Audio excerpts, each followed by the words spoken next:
Hi, welcome to Plainfield Public Library's Adult Teen Craft for December. We are going to be doing some introduction to felting, and our instructor here is Sarah Fiedler, who is a textile maven who has never seen anything you could do with fiber that she didn't like. If it's string, I'm in. Yes. Commonly known as a string geek. You started hand spinning wool at the age of 14. Yes, I did. You do crochet and embroidery and knitting and felting and bobbin lace and weaving, and yes, generally do stuff with textiles. So she's kindly agreed to teach us a little bit about felting and how to make a felted wool ball using wet felting technique. That's what we're doing with this today. Yes. And so I'm also going to ask her to demonstrate a little bit about the other popular technique for making things from wool into felt, which is needle felting. Yes. You can do a combination of the two, but for our purposes and to use the materials that are in your kit, we're going to be making a felted ball, which you can make. Sorry, I should have had this out. If you wrap your wool around a jingle bell, which you can't really hear, you can make a cat toy. If you just make a couple of balls, you can put them in your dryer and use them as dryer balls, which you can spend a lot of money to buy. Well, by the time you buy some wool, you'll spend a lot of money on the wool. It's supposed to make your drying more efficient. And for all the fact that we have all this wool in the house, why don't we make some dryer balls? Exactly. All right. So just to show you what we're aiming for tonight, this is a ball. It's made out of wool and sheep's wool. And sheep's wool comes, well, obviously from sheep, but there are many different breeds of sheep, and they're bred for different purposes. Some are bred for their meat. They're called meat sheep. Others are bred for the quality of their wool. And the way that the wool comes off of the sheep is like this. You can see this is kind of wispy. I don't know if I can get close enough to the camera for you to see the wiggles in it. Not really.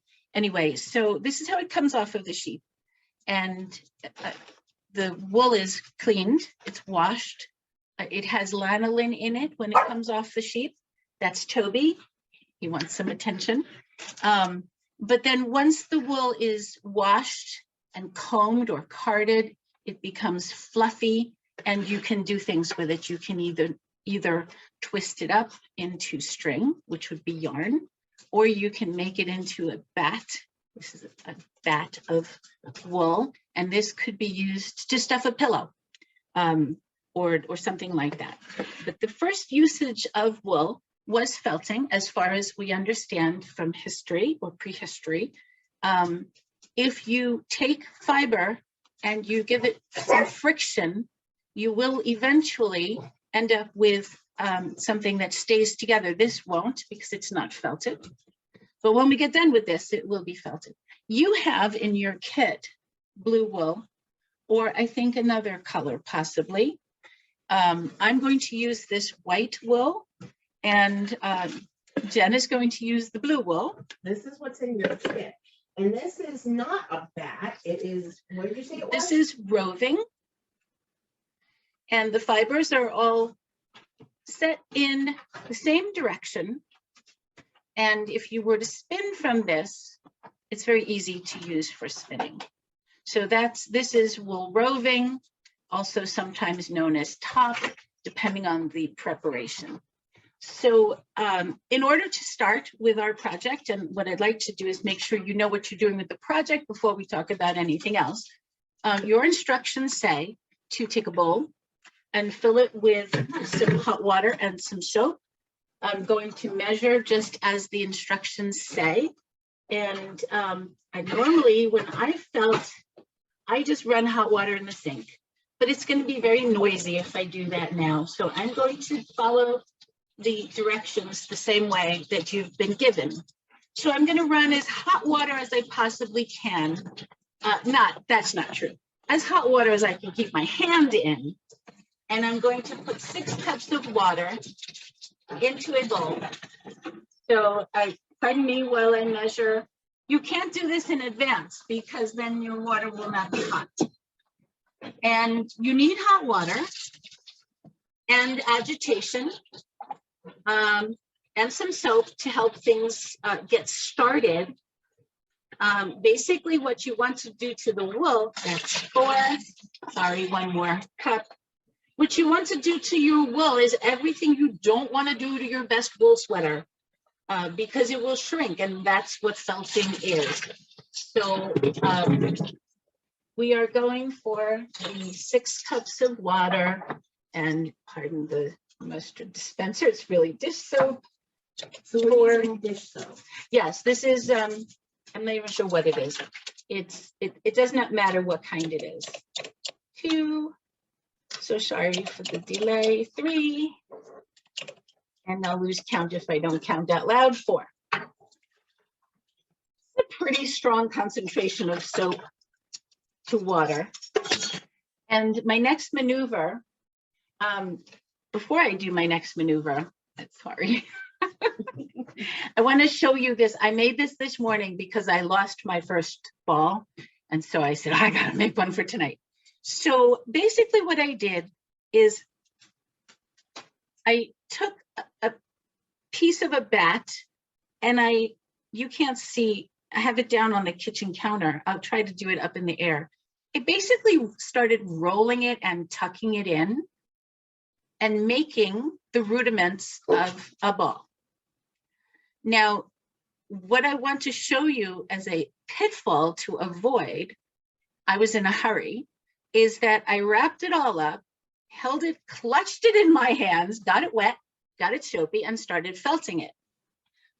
So what I ended up with was a crease where, do you see, it looks like a little, what do you call that? There's a game, it eats things, little balls. Pac-Man. Pac-Man, looks like a little Pac-Man. In order to avoid having gaps in your ball, when you get it all wrapped up in a circle or in a sphere, take some of the fluffy fiber and make sure that it covers seams so that you don't have, you can cut some of this off in the end, but you want to make sure that you don't leave any seams exposed that will eventually give you, they won't felt shut and they'll give you these crevices because they're not beautiful. So it's kind of like rolling up Play-Doh. It will be, yes, because the act of felting is very much, oh, is that no, that was not, that was my phone, sorry. It's not a question. Like I said, feel free to ask questions. Yes, please ask questions. I've never done this before, a video audience, so please forgive my flubs. Anyway, so I have this rolled up ball of fiber, and I'm going to dip my hand in my bowl of water, which is handily resting in the sink, and I'm going to dribble some, I will do this from high up. I'm going to dribble some soapy water on my, oh boy, I hope this comes out well, since I'm supposed to be the expert. And dribbling soapy water on here until it's fairly well saturated. We're going to go back and forth between hot water and cold water again. Now, you know when you make a ball with Play-Doh and you take a bunch of Play-Doh in your hand, I don't have any Play-Doh in the house, and you cup your hands over the Play-Doh and you start rotating your hands one against the other. I can see my hands going, so certainly you can. So that's essentially what we're doing in the beginning. Your hands, the soap makes the wool slippery, and that allows the wool to start to felt and compact and not to unspring the ball that you created when you rolled it up. why don't you roll up your wool and do it up in the air so that it can be seen. You're gonna coach me through this. Yes, I am. Because I'm being Regis here, you know, like Regis and Kathy Lee. So, did you put a? Oh, no, I was going yours? to, but I didn't. Okay, so you have in your kit. Jen's not in the picture. There we go. Let's put Jen back in No, the but picture. what I want to do is, you're going to do this on the counter, aren't you? No, I'm gonna hold it up. You're gonna do it in the air. Yes. Sorry, I'm gonna do it guys. in the air. Do it in So- the air. There, you have 2 jingle bells. And we can use the jingle bell as a base for our ball. Now, I'm gonna take this and then wrap the roving around it. Is that Yes, right? Yeah, I'm gonna rip Show it out. me. I'm gonna rip it out of your hands. Okay. Yes. So the jingle bell is at the very end of some of the roving. And we're going to start rolling the roving up around it. And then turning it to make sure it stays in the center and keep turning. And your cat toy is making noise, if it is in fact a cat toy. And you can continue this So and you just can see- continue rolling the Let me roving just see if I can around. show this to the camera. How she's rolled it around and around. Let's see if I can do as good a job.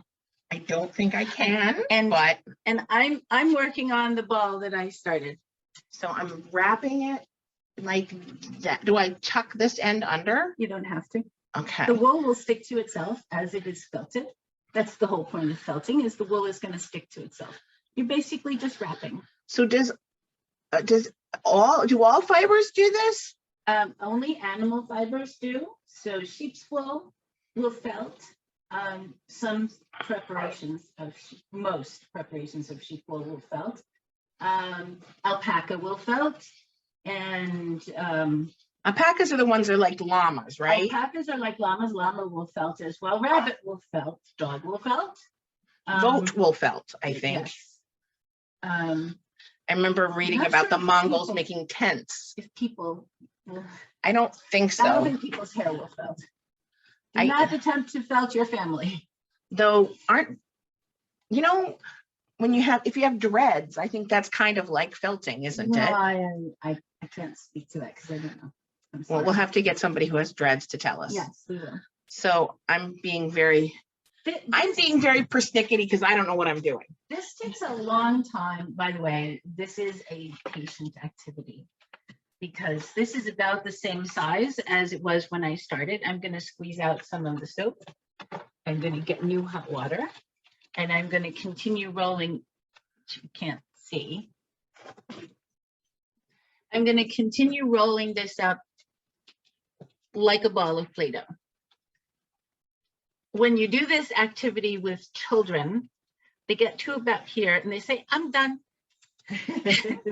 And then we say, give it to your mom or your dad, and maybe they'll finish it for you because it's not done.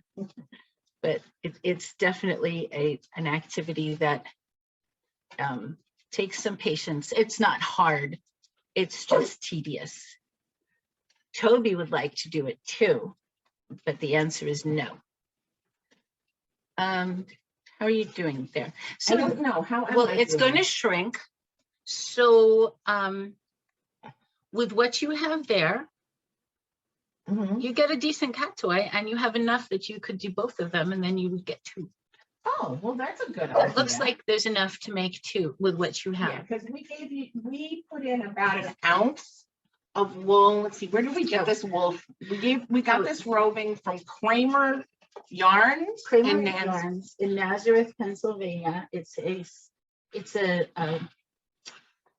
spinning mill, and they sell their own yarns that they spin right there. And they also sell roving, which they make their yarns from. And we love Kramer Yarn. We used to live near there, and I used to go there. And if you haven't picked up the kit, which I recommend you do, so you can do this yourself, but you'll discover this one is such a beautiful blue, and it's very smooth and fluffy because it's been combed, right? They comb it. I believe this is combed, yes, as opposed to carded. So if this is about ready, It is. Let's trade places. Well, let me change my hot water first.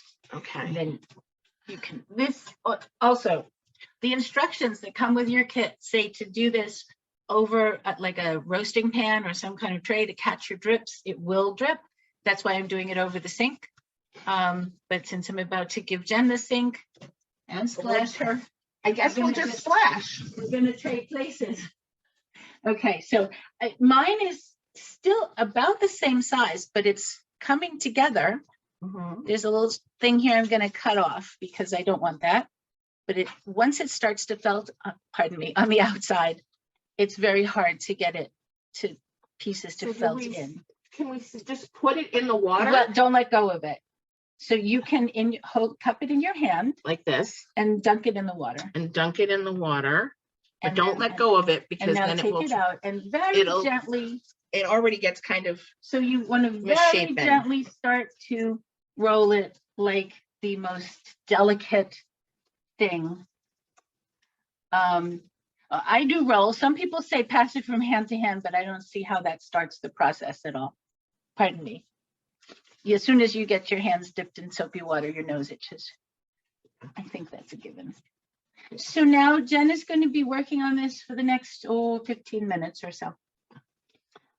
It's entirely possible, depending on how much time we have here, that we're going to put these down and pick up ones that are finished to show you what else you can do with this. Oh, I'm getting a crease. How do I just You're take it over? Well, it's a little late to tuck over once it starts felting. So if you're getting a crease, you can try to felt it in as tight as you can, which will minimize the crease. And when you decorate it, you'll cover the crease with your decorations. Hide everything, including the bodies, with decorations. Now, we wouldn't put decorations on a cat toy, though. No, absolutely not. So that's right. I forgot you have a bell in there. So you may sew it shut. Okay. But not with things hanging off of it because you don't want the cat to be able to pick up, pick off. Point, could we put a little extra wool on it, or would that interfere? No. Once the felting process has started, that's what you have. Unfortunately, I mean, I don't know. You could try it. I have no idea what would happen. I cannot say with any degree of confidence. Now, sometimes people they make the first layer out of white wool, right? And then they put their color over it, or colors and designs on it. Yeah. If you have, pardon me, I can't touch anything because I'm soapy. If you only have some colored wool and you have a lot of white wool, which white, let's face it, blue is not a natural color for wool. So most wool comes in white or brown or cream or gray. Not so much black. Black's hard to, it's really dark gray. So a lot of times you roll up your ball with white wool and you cover on the outside with your color, similar to how all right, this is a proto pumpkin. I keep going the wrong way. This is a proto pumpkin, but you can see there's like some white spots in here. You can see them too. I can see the spots. So what I did is I made the ball out of white wool and then I covered it with orange. Here's some now. And so I put strips of the color on, and then this was not wet felted, this was needle felted. And I promise we will talk about needle felting a little bit. But I want to make sure that you know, nice. It's shrinking. Yes, it does. That's what felting does, is it shrinks the wool. So they say that wool has cuticle, like the shampoo commercials say, your hair has cuticle. And so when you felt the wool, you interlock the cuticle. That's what holds the wool together. So when you do needle felting, this is a tool that has 3 felting needles. Can you see that that's 3? Maybe a little bit. Now I know why people do this. Now I know why people do this. So these needles have little barbs on the sides cut into them. They're very sharp. You will eventually hurt yourself with felting needles. But what happens, and you can even hear this, well, maybe, is that the little barbs on the needles tangle the fiber together. And that allows you to create sculptural items.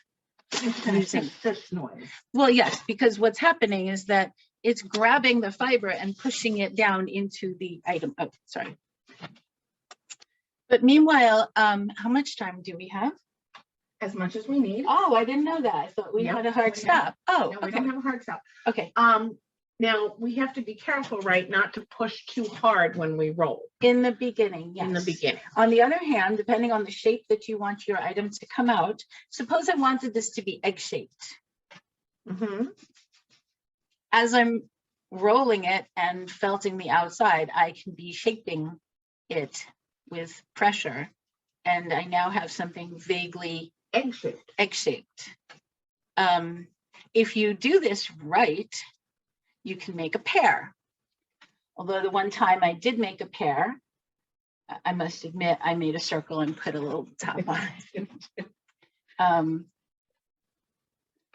Okay, so it's kind of soothing. Except for the, you know, the soap running down your elbows. Well, there is that, yes. It's not, it's messy. There's no getting around that. It's messy. All right, my ball is not a good ball.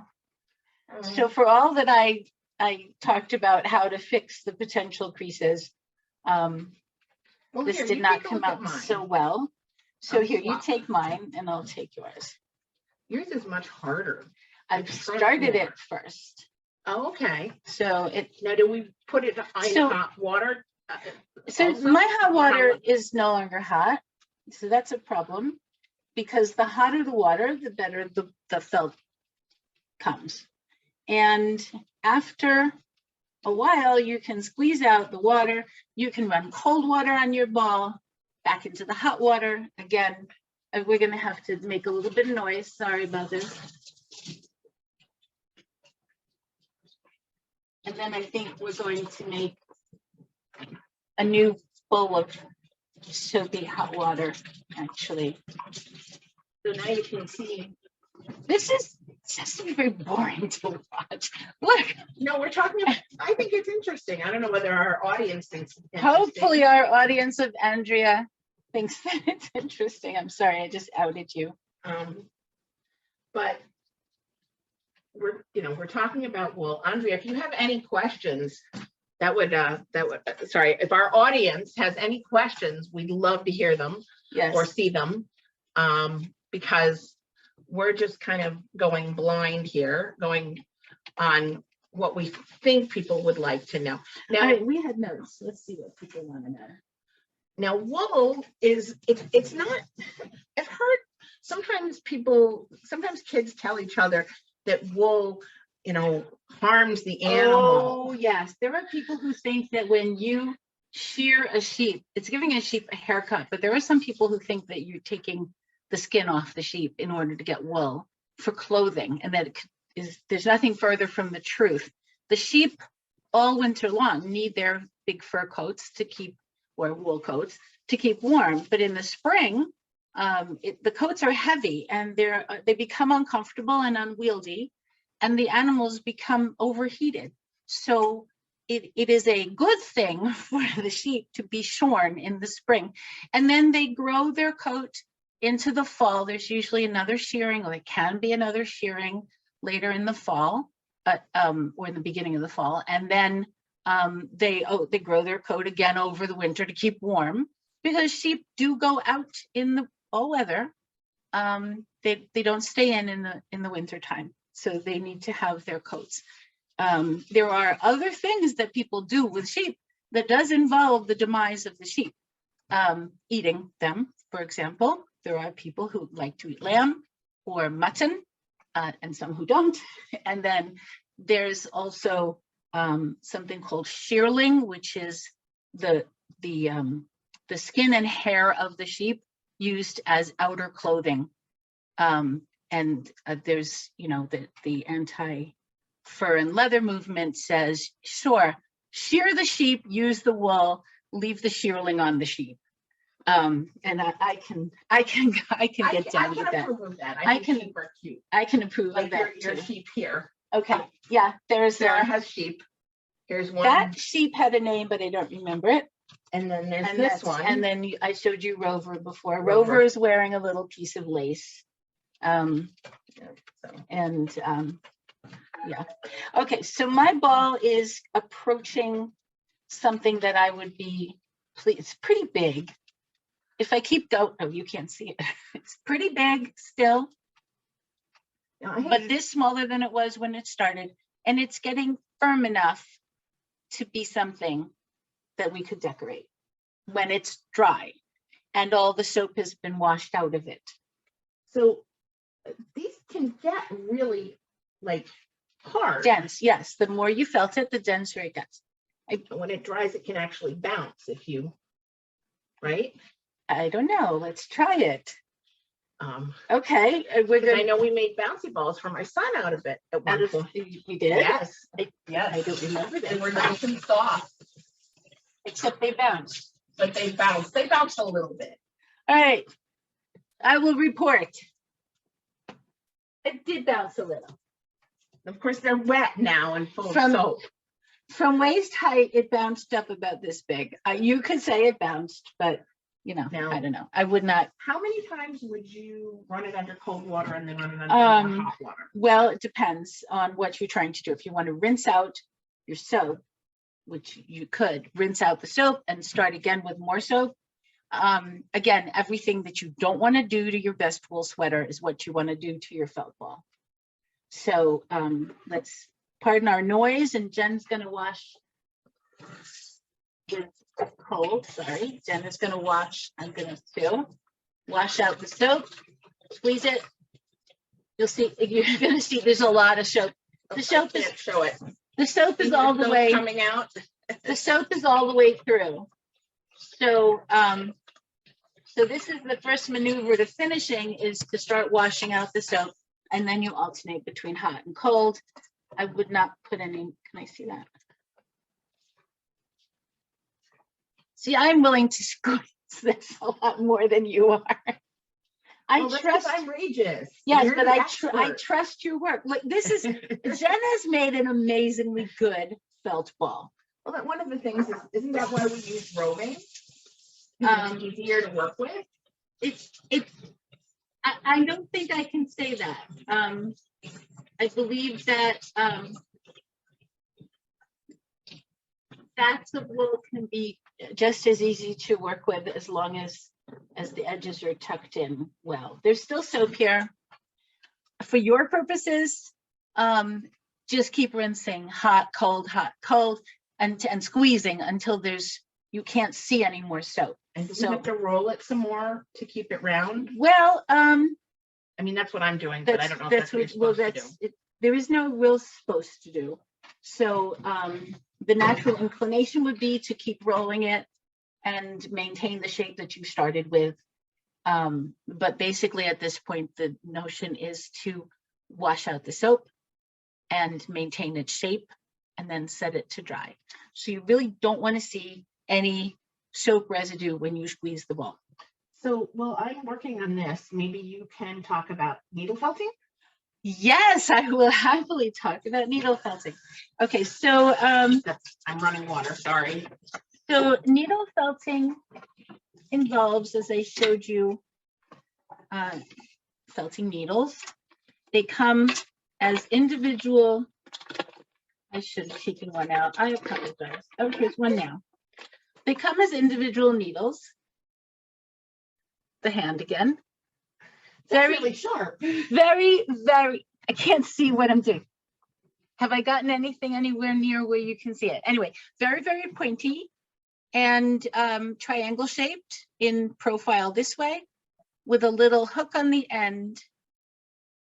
I keep going off camera, I'm sorry. There. Little hook on the end, which hooks into the tool.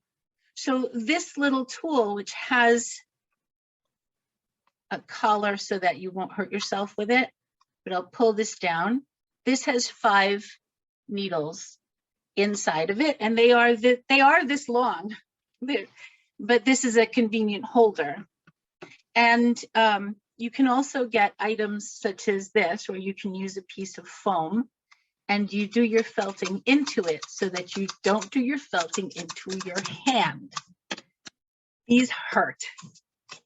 I just say. What does the soap do for the wool balls? Andrea wants to know. Oh, okay. The soap gives you some lubrication in the beginning so that the fibers stay in place and start to contract and interact with each other. Eventually, you don't really need the soap. Eventually, what you need, that's so you start rinsing it out. Eventually, what you need is hot water and agitation, or I came out of the picture, or friction, right? So when you do needle felting, you don't provide friction so much. Well, there's a little friction, but mostly what you're providing is tangling, because you're pushing in the needles. I'm going to set this down on here so that I'm pushing into the felt. It's supported, and I'm not endangering my hands. You will eventually poke yourself. There's just no getting away from it. Yes, so me needle felting, and I've poked myself several times. This little girl was made using felting needles. I made her from a tutorial. She is dabbing for your pleasure. And she is made out of a bell-shaped bottom with, she has some pipe cleaners in the center, so her body, she could bow to you. And her arms have an armature of pipe cleaners in them so that she can be posed. And she has this cute little bow in the back. I'm very impressed with the cute little bow. Yes. And I tried to give her away, but nobody wanted her. Anyway, so that's that lady. And another question. We have also got the proto pumpkin, which I found in my bag of tricks. Do we have another yes, question? Yeah. Oh, yeah. So did you start? Are you doing it? I hope you're doing it. That's pretty cool. I don't have any other things that I started already for needle felting. That's not technically true. Toby, pardon me. The dog has found the pot roast. Some things Never change. you just have to stop what you're doing. Now, a thing you can do, needle felting and wet felting don't really go together very well, but if you want to perfectly place fiber on a wet felted item, you can needle felt it in. I haven't done this a lot. I'm going to use, this is a lock of orangey wool, and I'm going to see if I can, I'm going to put a Band-Aid on my crease of, that sounds terrible. Okay, it's hard to push the needles into the already felted, but you can hear it, into the already felted ball. So it might work better if the ball was already dry or fully dry. But an interesting thing that I just discovered, well, I didn't just discover, sorry, I knew this already, is that with needle felting, you can absolutely pinpoint place where your color goes. So if you wanted to make a decoration, you can place almost individual strands of fiber. If you wanted to do that, see, and it'll stay because it's been pushed into the white wool, which makes the ball. But if you try to place colored roving on top of your ball and then felt it in, you will have a very difficult time getting the design where you want it to be. It will shift, it'll fold itself up.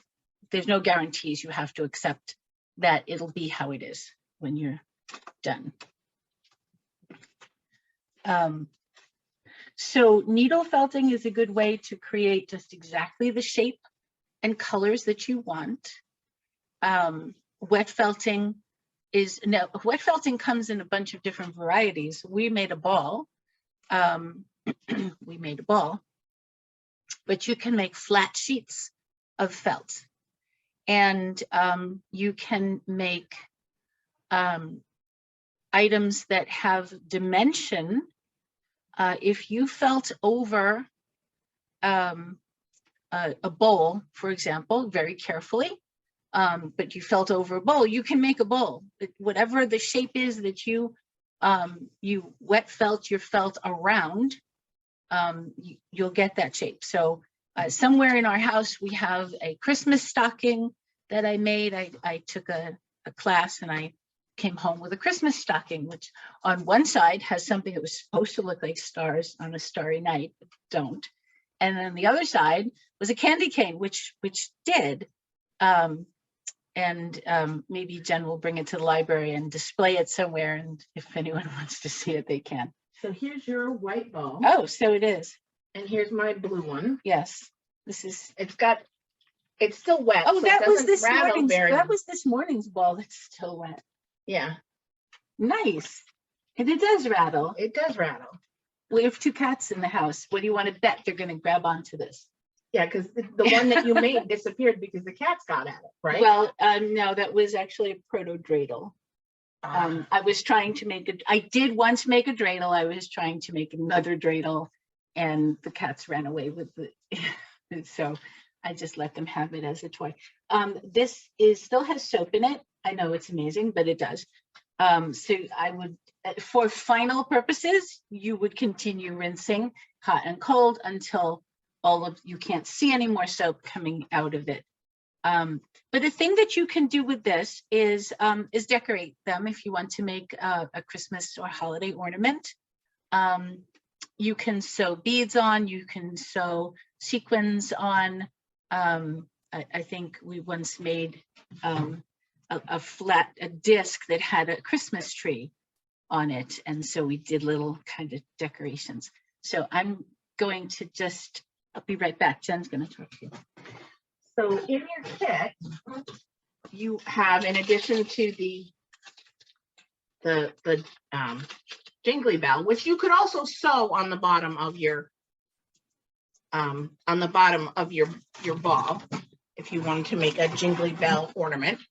You have some cotton floss. Now, the thing about the cotton floss is that it is not going to felt into the wool, right?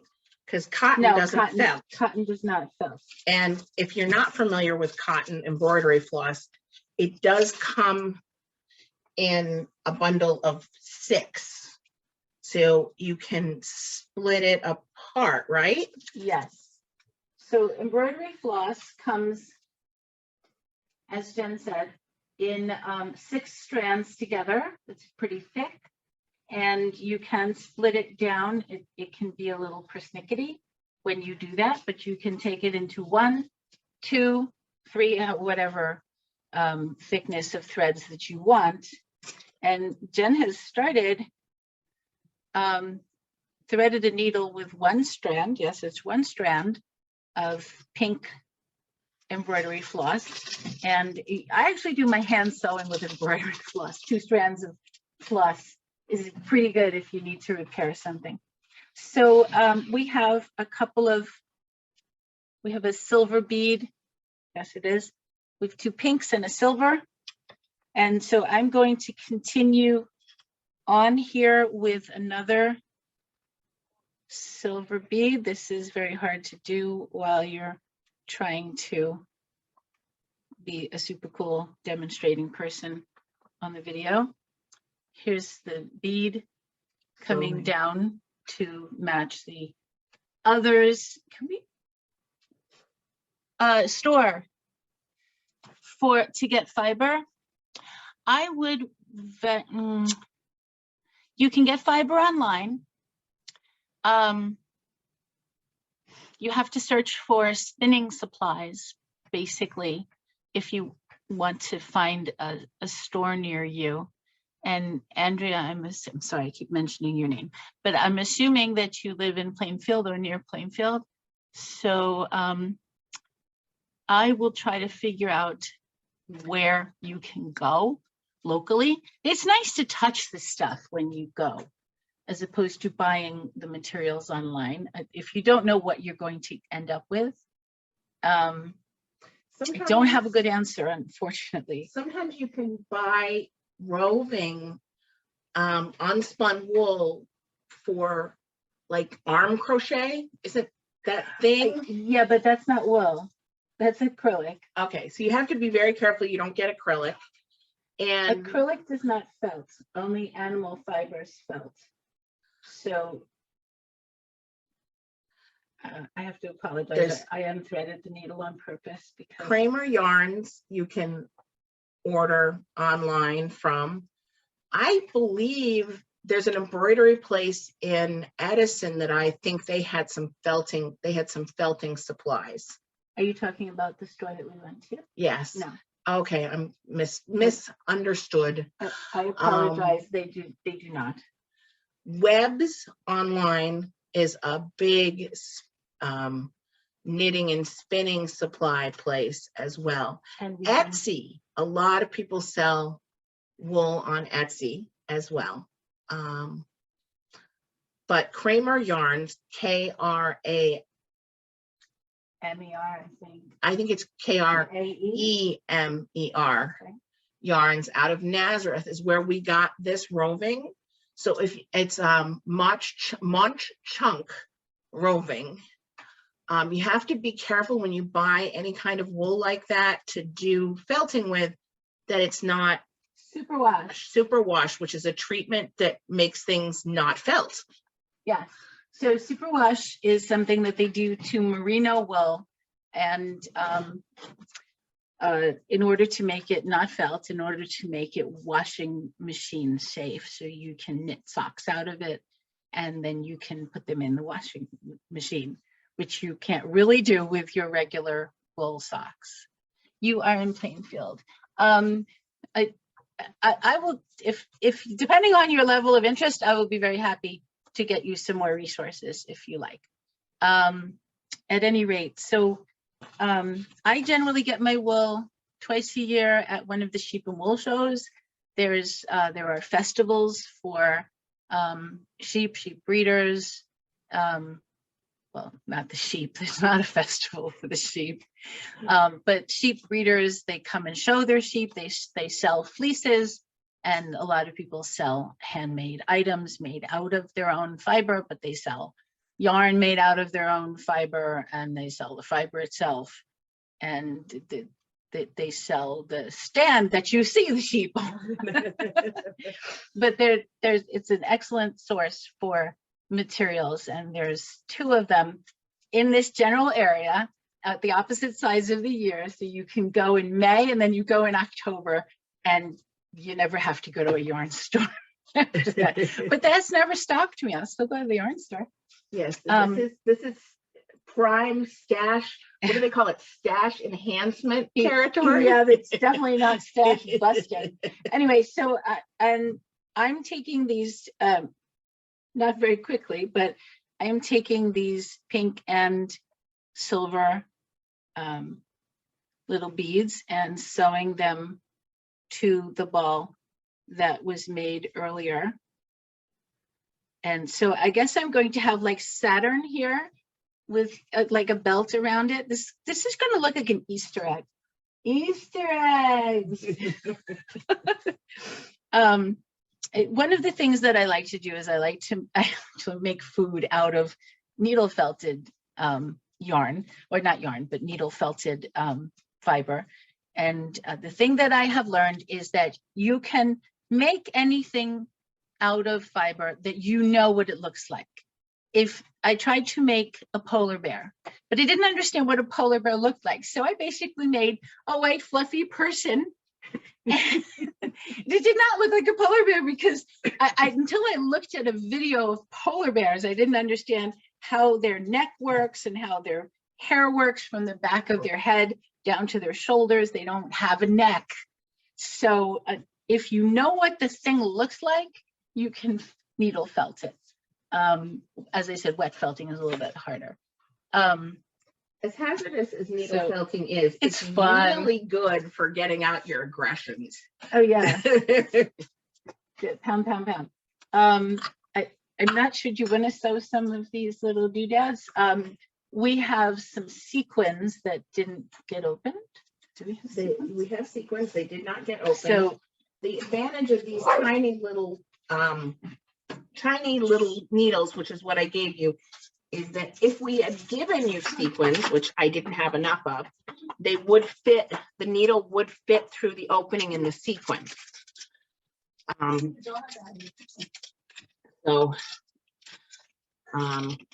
Because sequins usually have a very tiny opening. oh, I think that would have worked. So you can actually pull through. You can't really use glue, you told me, Sarah? I would not try to glue onto a felt anything. I don't really think it would stick. Did you want to return these or? Oh, you know, could we open one thing of sequins and yes, just demonstrate how you put on a sequin? Yes, let's do that. I say to my... I took out the hot pink sequins. There's a very sad dog in the other room. I apologize for the background noise. The background dog is, yeah. The dog is very unhappy that he is not part of this presentation. I don't know what he wants me to do. Okay, so I have one sequin in my hand, and I'm going to just go out on a limb and say we've all seen sequins in our lives, so I'm not going to try to show it to you. A real sequin does have a hole in the center. This does have a hole in the center. I think there's spangles if they don't have a hole in the center, or confetti. So I'm putting the needle through the, no, I'm not. No, I'm not. I unthreaded the needle. Jen's going to talk to you while I thread the needle. We're like Abbott and Costello here. This is like, thank you for your patience. Yeah. We will be, there's going to be a lot more attempts to do live online crafts. We have somebody lined up to do an origami craft for Chinese New Year on February 1st. And we have a couple other ones lined up where we're going to try to do live crafts. So if you have ideas about what we might want to do, please, well, you don't have to do it. It won't be me. We'll get other experts. Please drop an email to us at the library, ref@plfdpl.info, and we'll be happy to try and find an expert to teach whatever it is, especially when we can actually start doing this in person. This is a lot easier to do in person. Many things are. Yeah. So let's see if we can hold that all the way up to the camera. Okay. Up there. top. A sequin. There we go. Yeah, I think you can see the sequin. So you could make, I would make a Christmas tree and I would decorate it with sequins to be the balls on the tree. I work at the library. I work at the reference desk. I don't. And I do programming for teens and adults. And Sarah is my long-suffering compatriot and roommate, who I was like, Sarah, you know how you've taught that felt ball class in person? Can you do it online? And I was asleep and said, yes. No. Any inconsistencies here are my unpreparedness. I want to see if I can get this closer. So so let me remind everybody who watches this recording that we still, yes. Oh, Sarah is putting on sequins now. This is exciting. That we do have a number of books available about felting. We have one in the physical library and a number of other ones that are available for borrowing through the library system. And there are at least 4 books about felting that are available from Hoopla Digital, which is one of the online ebook platforms that the library provides subscriptions to, and it's really nice. I'm into reading. So So. I have this little, I went off grid here because here was the grid and I just went off in the other direction with these. But I did, if you know anything about hand sewing, there's a stitch that we use for seams called a back stitch. And another day, if anyone wants to do that, we'll do that in person. This will not do well over Zoom. But I essentially back stitched these down. And so they're laying right basically on top of each other. And I'm now very excited about that. So thank you very much to our live audience. Thank you so much to our live audience. And thank you very much to my long-suffering friend, Sarah Fiedler, textile maven extraordinaire.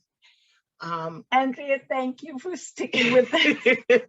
I apologize for my goofiness. I think you did a wonderful job. Thank you. And if anybody has any questions, they can ask at the reference desk, or you can find me in the library, and I will pass them on to Sarah, the expert. Thank you again. Thank you. This way. Thank you. And I'm going to stop the recording now. So if you do Bye. have any other questions, you can ask them.